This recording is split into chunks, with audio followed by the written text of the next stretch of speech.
so far on our half-house building journey. So for those of you who are really introverted,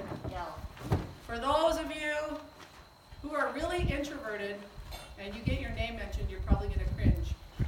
But for those of you who are extroverted, and I mention your name, you're probably going to be really happy. So here it goes. If you can't hear, maybe you can come closer because it's hard for me to yell at you. Okay. First of all, thank you to everybody for coming today. Whether or not you directly assisted in making this dream almost a reality, you all played a part somehow in the history of making it happen. My thanks be to each and every one of you.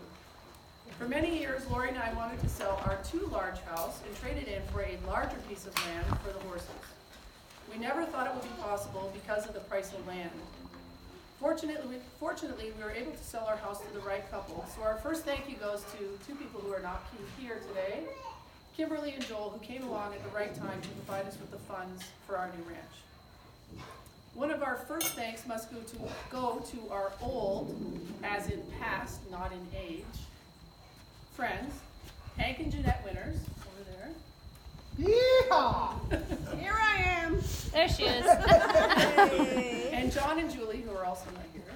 No one in the Bitterroot could have asked for better neighbors than the four of you, although our current neighbors have given you a run for the money. We may not have seen you often, but we always knew we can count on you no matter what. If good fences make good neighbors, then your fences were always strong and true, even if they are in the Bitterroot and made of twine string and rotten scraps of wood. As a gateway from the old to the new comes a real estate agent, Rod Freeman of Berkshire Hathaway.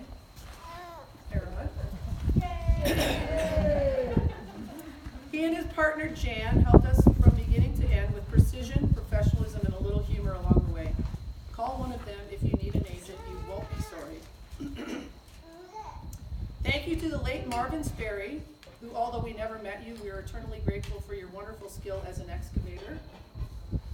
A skill that provided us with a house pad and a roughly sketched out riding arena. May you rest in peace. Thank you also to Marvin's daughter for selling us this property.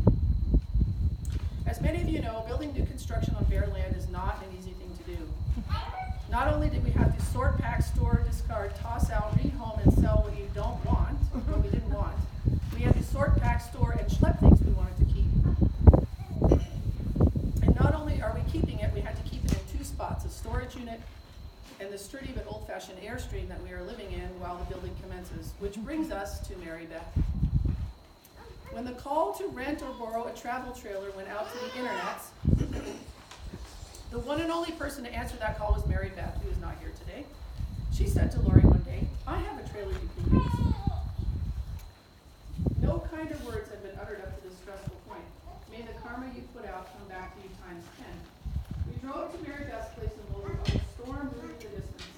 A couple of delicate turns through some farm gates and we were on the road. On the road to potential incarceration, that is.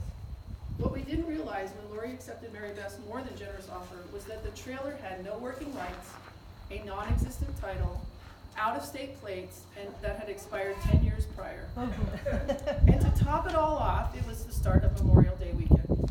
There were so many police officers on the road, we were sure we would get pulled over and given a fine worth more than the Airstream was worth. I made Lorri drive because I didn't want to get deported to Canada for larceny, multiple moving violations, grand theft auto. Somehow we made, and if anybody knows Lorri and how calm she is all the time, she was super freaked out on that ride. We passed a lot of cops. I was Oh like, please don't look at me, please don't look at me. Somehow we made it home with the Airstream and we set to work getting it in ship shape, or as ship shape as an old land yacht can be at this stage in its life. We painted the interior, installed new carpet, and tried to make it as livable as we could. All in all, Bertha has served as a port in a storm, albeit not without a few weeks here and there. Then there was the muddy moving day. Q, and Jay, an introvert who doesn't want his name mentioned. Lorri, who's not here, and Kathy,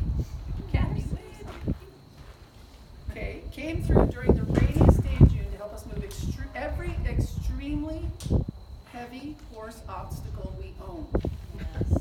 Lorri even had to go home and change outfits because she was soaked through. Thank you all for schlepping the hard stuff with smiles on your faces. Before we could bring our horses to the new property, we had to install new fencing. Actually, we had to tear down rusted barbed wire fencing to make way for the new electric braid fencing. Many thanks go to Scott Shin, over there, of Double J Fencing and his crew of mighty pounders, who put in our old wood posts where even older wood posts once stood. It was cool to watch the barbed wire spooler collect 4 strands of wire from where we dropped it on the ground. That thing was crazy. It just sucked those suckers right out. Their fence lines were straighter than I ever could have made them myself. So please call Scott, you guys, if you need. Hi, Cheryl. Hi, guys. If you ever need a post pounders, he's probably immensely busy, right? Yeah. Yes, there you go. That's right. But he'll Call take him it. anyway. Call him anyway. 365 days a year. So Yeah. There you go. You should start saying like 375 days a year. All right. So once the posts were in, we had to cut some limbs off some very large pine trees.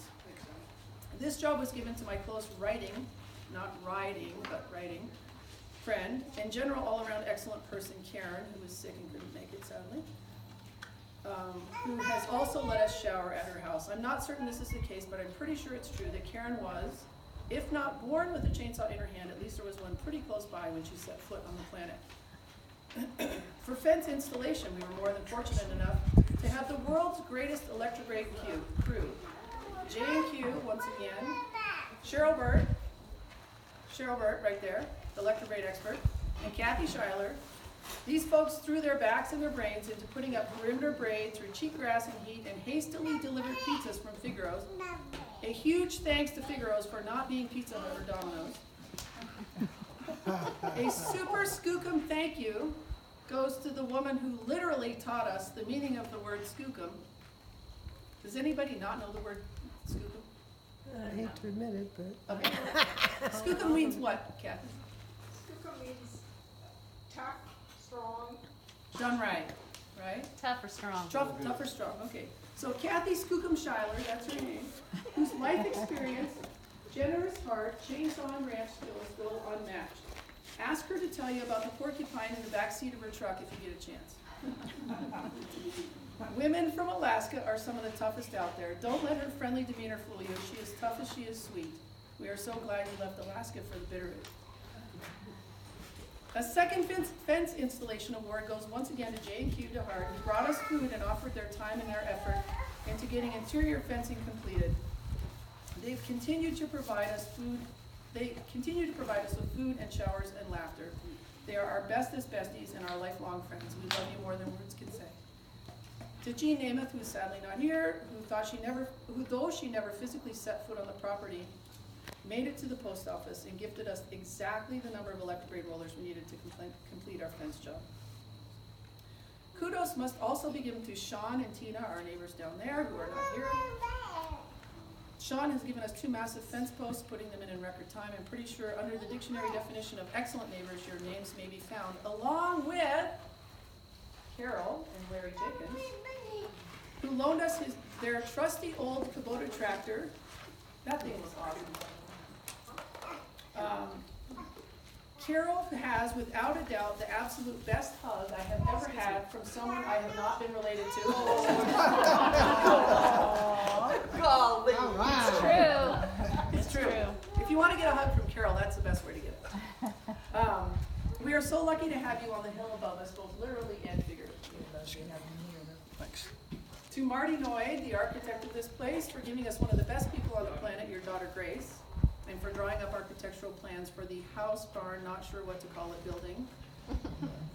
On top of the construction list is Anthony Yoder of Alpine Custom Builders and his gang of merry post and pole men who put up the initial structure of this building. He was professional and quick to respond to my monotonous and sometimes silly questions. To James, the concrete guy, did a stellar job on the concrete over here, showed up at 5:30 in the morning, wearing sweaters and headlamps at the same time. To Laura Kaplan's, right there. You didn't even know you were going to be mentioned, did you? For temporarily lending us your father and his experience with framing. Oh, kudos also to Laura for lending us your generator. But you never used Almost. Yeah, But that the doesn't offer matter. was there, so Yeah, the offer was it there. counts. A second generator thank you goes to Trish and Mike Foster. Trish Foster, AKA the traveling garage sale lady. And speaking of the Fosters, a gigantic megawatt, or maybe it's amps or volts, I have no idea. Thank you must have gone to both of them for laying the main line of electricity to our house. To the myriad other folks who have helped along the way. Todd Townsend, Prentice Knight, Randy at Jerome's Drilling, Dallas for his wisdom and experience, everybody at Dawn's Home Center, Fred and Kathy Behringer. Fred! Talking about you. Fred remodeled his house, part of his house, and he said to me, "You're welcome to stay there as long as you don't use the electricity, the fridge, or the television. But you can stay there," he said. Right, don't flush the toilet. To Barb Garten for offering to let our horses stay in our pasture, even though we didn't let her take us up on it. To Kay for letting us shower at her place. Where's Kay? Thank many times, and giving us alcohol and cheering us on. And for introducing us to Valen. I must not be remiss in thanking our wonderful dogs and cats and horses who took the move in stride much more than we did. No matter where we went, they adjusted and moved on. To Corrine and Jimmy Fatfinger Martin. Where are they? Where are Oh, they? oh, There over they there, are. yeah. Yeah. Corine's the girl on the left. What can I say about this terrific couple? There are not words large or fancy enough to say thank you to you both. You encouraged us and supported us, took our frantic panic. We made a gigantic mistake by deciding to build our own house calls at all hours, and actually made us believe we had the skill and the ability to do it ourselves. Were it not for them, we may have never ventured in the direction we did. Thank you for traveling here from Bozeman with a horse trailer full of construction gear to help us with the radiant floor heating and a million other things. I have never in my life, and I'm old, I'm 52, so I am old, met No, you're people, not. met people so willing to be generous with their time and energy. If the world had more people like you, it would be a great thing. We are so very thankful for their presence in our lives. We consider you and your kids part of our extended family and everything. To my wife, Lorri, this is the part where I'm going to get teary, Oh. Speak up, speak up. who had her eye on this property for many years and was patient enough to wait for the right time to look at it in real life instead of just on the internet. She is the strongest, smartest, most beautiful woman I know. Yay. I cannot imagine partaking in this crazy endeavor with anyone but her. I think he likes you. No. The old saying is that if you can live through house construction as a couple, you can make it through anything. I hope Well, looks like you'll you're stuck join with her me in then. raising glass to anything.